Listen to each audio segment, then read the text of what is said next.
Você sabe como Getúlio Vargas influencia a sua vida diariamente? Este é o Visão Libertária, sua fonte de informações descentralizadas e distribuídas. Agora ofereço a minha morte, nada receio. Serenamente dou o primeiro passo no caminho da eternidade e saio da vida para entrar na história. Esse foi um trecho da carta de suicídio de Getúlio Vargas, presidente brasileiro que esteve por mais tempo no poder. Ele chegou à presidência pelo golpe conhecido como Revolução de 1930, encerrando assim a chamada República Velha. A era Vargas ficou marcada pelo autoritarismo, pela censura, pela expansão do Estado e principalmente pelo trabalhismo. Não se sabe ao certo a verdadeira causa do seu suicídio, mas nos últimos anos de sua vida, sua imagem já não tinha o mesmo apelo popular. Ele já era visto, merecidamente, como autoritário e estava em guerra política com o jornalista Carlos Lacerda, fundador do jornal Tribuna da Imprensa. Enfim, não cabe aqui ficar entrando em muitos detalhes. Mas afinal, você sabe como esse sujeito impacta a sua vida? Getúlio Vargas estatizou setores basilares da economia ao criar algumas estatais. A mais famosa delas, é claro, a Petrobras. A empresa foi fundada em outubro de 1953, quando o presidente sancionou o projeto que estabelecia o monopólio do setor petrolífero no Brasil.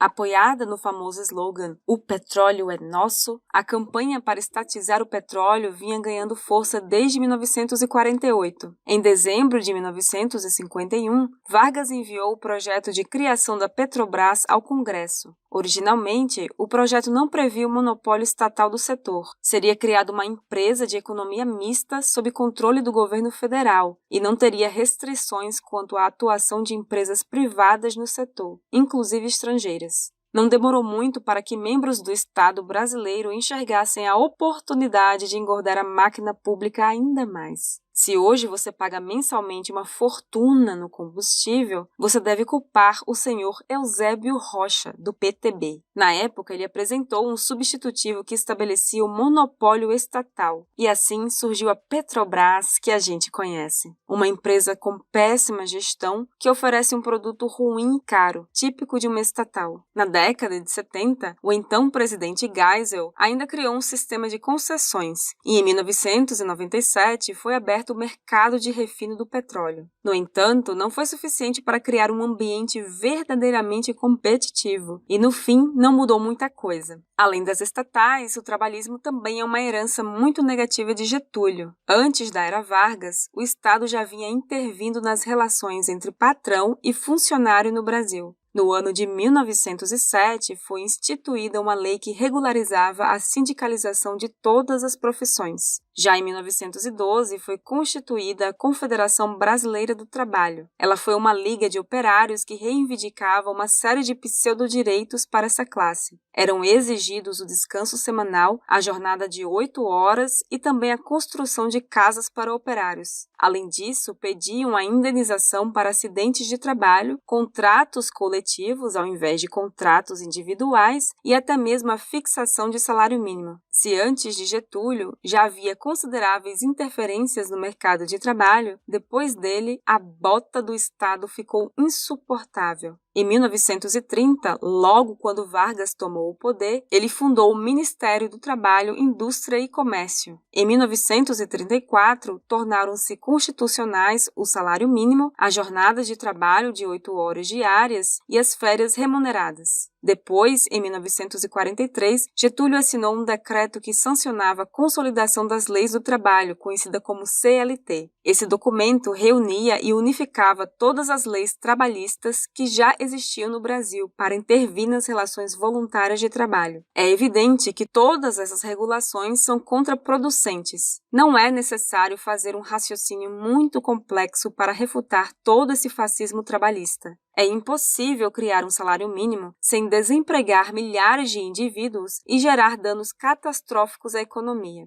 Pegando o cenário atual, imagine que o salário mínimo seja imediatamente dobrado. Logicamente, haverá uma tragédia socioeconômica. Primeiro, os funcionários da iniciativa privada que não forem produtivos o suficiente serão simplesmente demitidos. Segundo, para manter os funcionários públicos de baixo escalão, o governo emitirá mais papel-moeda, o que resultará em mais inflação posteriormente. Já as ditas férias remuneradas, o descanso semanal e o 13º salário seguem lógicas semelhantes. Veja bem, as pessoas são remuneradas pelas suas horas trabalhadas. Com essas regulações, no momento em que o empreendedor for contratar um novo funcionário, ele fará um cálculo simples e descontará essas horas que o empregado não trabalhará. Em outras palavras, os ganhos por hora trabalhada não são aumentados com essas políticas. Em uma sociedade libertária, não há direitos trabalhistas. O que existe é apenas o direito natural e o respeito à propriedade privada. Condições como férias e descanso semanal podem ser estabelecidos ou não em um contrato, dependendo da vontade do empregador e do empregado. Desde a sua criação, inúmeros artigos foram modificados, excluídos e incluídos na CLT. Na última Constituição, aquele papelzinho rabiscado cheio de regras de políticos, ocorreram mudanças trabalhistas relevantes, como o fim da estabilidade e a generalização do FGTS. Agora, todos os trabalhadores teriam seus salários descontados periodicamente para alimentar um fundo de garantia estatal. Além dessa, mais mudanças foram confirmadas em 1988, como a possibilidade de ampliação da jornada acima de 6 horas e da redução de salários por meio de negociação. Em 2011, no governo Dilma, a CLT sequestrou o trabalho à distância, impondo as mesmas restrições a esse tipo de trabalho. Bom, para aliviar um pouco a tortura que estão sendo essas informações, seguem alguns artigos mais bizarros ainda da nossa querida CLT. A regra do chão. O artigo 172 diz que os pisos dos locais de trabalho não deverão apresentar saliências nem depressões que prejudiquem a circulação de pessoas ou a movimentação de materiais. Pelo visto, pessoas não podem ser contratadas para trabalhar em praias, por exemplo.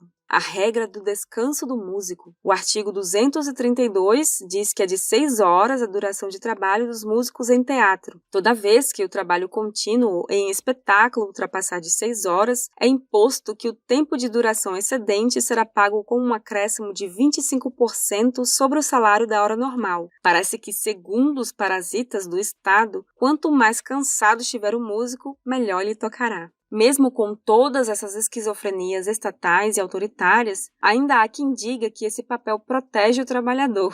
Bom, não há qualquer problema em defender todas essas regulações trabalhistas, desde que elas atinjam apenas quem as quer. Para nós libertários, o problema está, evidentemente, na imposição dessas regras. E, aliás, será mesmo que essas centenas de regrinhas atendem da melhor forma possível todas as relações de trabalho no Brasil? Será mesmo que nenhum indivíduo é prejudicado com um monte de abobrinha contido nesse documento? Certamente, uma boa parcela da massa de desempregados que existe hoje no Brasil aceitaria trabalhar por menos de um salário mínimo. Talvez algumas pessoas prefiram ter um salário mensal maior em vez de receber 13º todo ano. Não é possível prever a vontade de todos os mais de 200 milhões de brasileiros. O conhecimento está espalhado e descentralizado na sociedade. A melhor forma de permitir o desenvolvimento socioeconômico e melhorar as condições de trabalho é deixando os próprios indivíduos decidirem por si mesmos. Dessa maneira, cada um poderia decidir seus direitos e deveres em contratos privados e voluntários. Evidentemente, os burocratas sabem que esse trabalhismo mais atrapalha que qualquer outra coisa. Lembre-se, o Estado não faz nada por você, apenas para ele mesmo. Ele é como uma máquina programada para crescer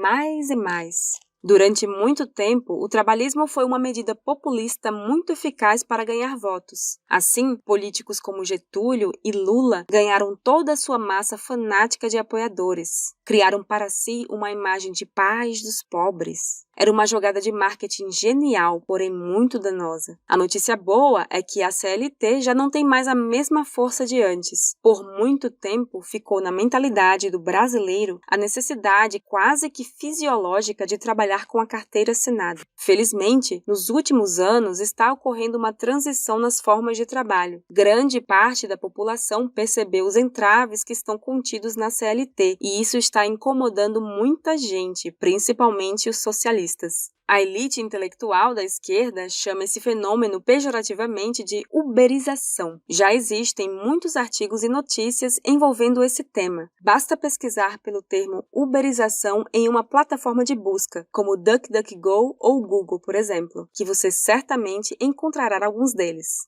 Para a esquerda, o problema é um tanto quanto óbvio. Sem carteira assinada, como existirão sindicatos? Como voltará o imposto sindical? Vai existir um sindicato de entregadores ou um sindicato de motoristas de aplicativos? As evidências apontam que não. Toda essa estrutura sindical beneficia apenas os membros que comandam essas organizações e parte significativa dos trabalhadores já percebeu isso. Recentemente, até teve um pequeno grupo de entregadores que exigia as condições de trabalho de uma CLT, mas não passou disso. Foi apenas um pequeno ruído, como tem sido a voz da esquerda nos últimos anos. Aos poucos, estamos nos livrando do fantasma de Getúlio Vargas. Obrigado por sua audiência. Este artigo foi sugerido e escrito por Pepe D'Ambrosio, revisado por JJ Liber e narrado por Baby Yoda. Se você gostou deste vídeo, deixe seu like e compartilhe o vídeo em sua rede social. Se você deseja acompanhar nosso conteúdo, inscreva-se no canal e clique no ícone de campainha.